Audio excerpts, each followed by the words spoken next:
সংযুক্ত আরব আমিরাত অথবা ইউনাইটেড আরব এমিরেটস বের হয়ে গেল বিশ্বের বৃহত্তম দুইটা তেল উৎপাদনকারী দেশগুলোর সংগঠন ওপেক এবং ওপেক প্লাস থেকে। এর প্রভাব কি, কেন সংযুক্ত আরব আমিরাত বের হয়ে গেল, সেটি জানার জন্য সাথেই থাকুন।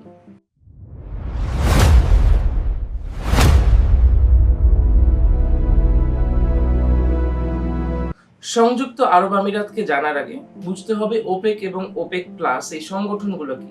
ওপেক হচ্ছে পৃথিবীর প্রথম এবং বৃহত্তম তেল উৎপাদনকারী দেশগুলোর সংগঠন। 12টা দেশকে নিয়ে এই ওপেক সংগঠনটা 1960 সালের দিকে চালু হয়েছিল।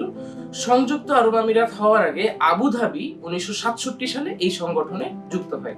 প্রায় 6 দশক পরে এসে সংযুক্ত আরব আমিরাত, যারা কিনা ওপেকের তৃতীয় বৃহত্তম উৎপাদনকারী, তারা বলল যে তারা আর ওপেকের অংশ থাকতে চায় না।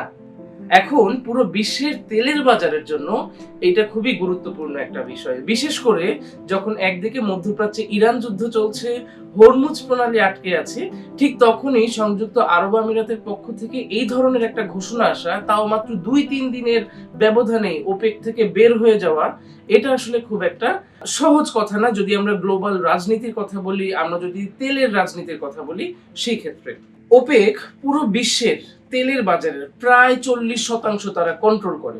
ওপেক মূলত যেটা করে, যখন তেলের দাম বাড়ানো দরকার তখন তারা প্রোডাকশন কমিয়ে দেয়, আর যখন তেলের দাম কমানো দরকার তখন তারা প্রোডাকশন বাড়িয়ে দেয়। ওপেকের যে 12টা দেশ আছে, প্রতিটা দেশের জন্য আলাদা আলাদা কোটা করা আছে, এবং অনেকগুলো দেশের ক্ষেত্রে যেটা হচ্ছে, তাদের ম্যাক্সিমাম যে প্রোডাকশন ক্যাপাসিটি, সেই প্রোডাকশন ক্যাপাসিটির পরিমাণ কোটা তারা পাচ্ছে না।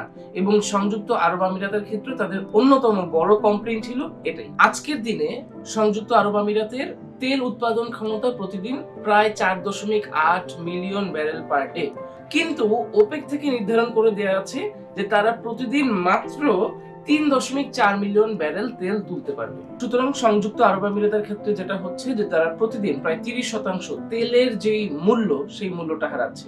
সংযুক্ত আরব আমিরাত তারা কিন্তু, যদিও আজকে যেই অবস্থানে আছে তার পুরোটাই অয়েল মানি থেকে, তেলের টাকায়, বাট ভবিষ্যৎকে নিয়ে তারা অনেক বেশি চিন্তা করছে, যেই কারণে তারা বলছে 75% জিডিপি তেলের বাইরে হবে। তারা চায় যে তাদের অর্থনীতির ম্যাক্সিমাম অংশটাই তেলের বাইরে থেকে আসুক।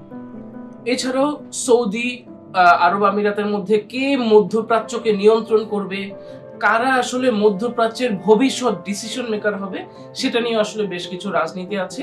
যে কারণে সংযুক্ত আরব আমিরাত তারা এখন চাচ্ছে না সৌদি আরবের নেতৃত্বাধীন এই ওপেকের মধ্যে থাকতে, তারা আলাদা হয়ে যাচ্ছে। এবং আলাদা হয়ে যাওয়ার ফলে তারা এখন পুরো বিশ্বের যে কোনোখানে নিজেদের মতো করে স্বাধীনভাবে তারা তেল এক্সপোর্ট করতে পারবে। এছাড়া তাদের প্রোডাকশন ক্যাপাসিটি যেহেতু তাদের কোটার তুলনায় বেশি, সুতরাং তারা এখন আরো বেশি তেল প্রডিউস করতে পারবে। এবং 2027 সালের মধ্যে তাদের পরিকল্পনা আছে প্রতিদিন 5 মিলিয়ন ব্যারেল তেল তোলা। সুতরাং সংযুক্ত আরব আমিরাতের জন্য সকল দিক থেকে চিন্তা করলেই এটা একটা উইন উইন সিচুয়েশন। কিন্তু এমন একটা সময় সংযুক্ত আরব আমিরাত এই ঘোষণাটা দিল যখন কিনা একদিকে চলছে হরমুজ ক্রাইসিস, যেখানে ইরান, যুক্তরাষ্ট্র দুই দিক থেকেই আসলে হরমুজকে অনেকটা ব্লক করে দেয়া আছে। মধ্যপ্রাচ্য থেকে তেল বের হতে পারছে না, ট্যাঙ্কারগুলো মধ্যপ্রাচ্যে তেল আনতে যেতে পারছে না। ঠিক তখনই সংযুক্ত আরব আমিরাতের এই ধরনের ঘোষণা পুরো বিশ্বের তেলের মার্কেটটা আছে সেটাকে আরো কিছুটা বিপদে ফেলে দিয়েছে। অলরেডি গত 4 বছরের মধ্যে তেলের দাম ব্যারেল প্রতি সর্বোচ্চতে যে পৌঁছেছে। তো আসুন একটু পরিসংখ্যান দেখি। মার্চে ওপেকের যে দেশগুলো আছে তাদের সম্মিলিত প্রোডাকশন যদি আমরা দেখি, উৎপাদন, এক্সপোর্ট, সকল কথা চিন্তা করলে 27% প্রোডাকশন ড্রপ হয়েছে। এই 27% প্রোডাকশন ড্রপ হওয়া মানে পুরো বিশ্বেই তেলের একটা ঘাটতি, যার প্রভাব আমরা কিছুদিন আগে দেখেছি আমাদের তেলের পাম্পগুলোতে। এবং শুধুমাত্র তেল এক্সপোর্ট করতে না পারার কারণে সংযুক্ত আরব আমিরাতের 44% প্রোডাকশন ড্রপ করছে। অর্থাৎ তারা প্রতিদিন, যেখানে 3.4 মিলিয়ন ব্যারেল তাদের ক্ষমতা আছে, তারা মাত্র $1.9 মিলিয়ন উৎপাদন করছে। এই প্রথম কিন্তু কোনো দেশের ওপেক থেকে বের হওয়া না। এর আগে 2019 সালে কাতার বের হয়েছে, 2020-এ ইকুয়েডর বের হয়েছে, তারপর 2023 সালে অ্যাঙ্গোলা বের হয়ে গেছে, এবং সর্বশেষ 2026 সালে এসে সংযুক্ত আরব আমিরাত। এখন ধারণা করা হচ্ছে যে সংযুক্ত আরব আমিরাতের মতো একটা প্রভাবশালী দেশ বের হয়ে যাওয়ার পরে বাকি দেশগুলো আসলে ওপেককে নিয়ে ডিফারেন্টলি চিন্তা করবে কিনা, ওপেক আসলেই কতটুকু শক্তিশালী থাকবে, সেটা নিয়েও যারা গবেষক আছেন, বিশ্লেষক আছেন, তারা কথা বলা শুরু করেছেন। এবং সংযুক্ত আরব আমিরাত তারা ইতিমধ্যেই জানে যে ভবিষ্যতের পৃথিবীতে তেল হয়তো খুব একটা গুরুত্বপূর্ণ ভূমিকায় থাকবে না।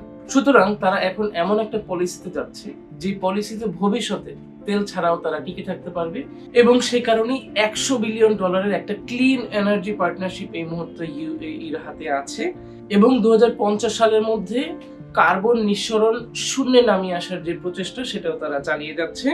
সংযুক্ত আরব আমিরাতের বের হয়ে যাওয়াটা আসলে নিছক কোনো একটা ইভেন্ট না, বরঞ্চ এটা একটা বার্তা দিচ্ছে আমাদের সবাইকে যে পুরো পৃথিবীটাই আসলে এখন নিজেকে নিয়ে চিন্তা করছে। আমেরিকা একসময় পুরো বিশ্বের সহায়তা দিত, এখন তারা মেক আমেরিকা গ্রেট অ্যাগেন এই ফিলোসফিতে বিশ্বাসী। অন্যান্য দেশগুলো আসলে যার যার নিজেকে নিয়ে খুব বেশি চিন্তা করতে পছন্দ করছে। সংযুক্ত আরব আমিরাতও দেখালো যে আসলে ওপেক, যাকে একসময় খুব শক্তিশালী সংগঠন মনে হতো, সেই সংগঠন থেকে বেরিয়ে আসাটাও যে আসলে 2-3 দিনেরই বিষয়, এটা সংযুক্ত আরব আমিরাত পুরো বিশ্বকে দেখিয়ে দিল। সংযুক্ত আরব আমিরাতের বের হয়ে যাওয়া আসলে পৃথিবীর জন্য ভালো নাকি খারাপ, আপনাদের মন্তব্যটি জানাবেন। দেখছিলেন এক্সাইটমেন্ট টক্স।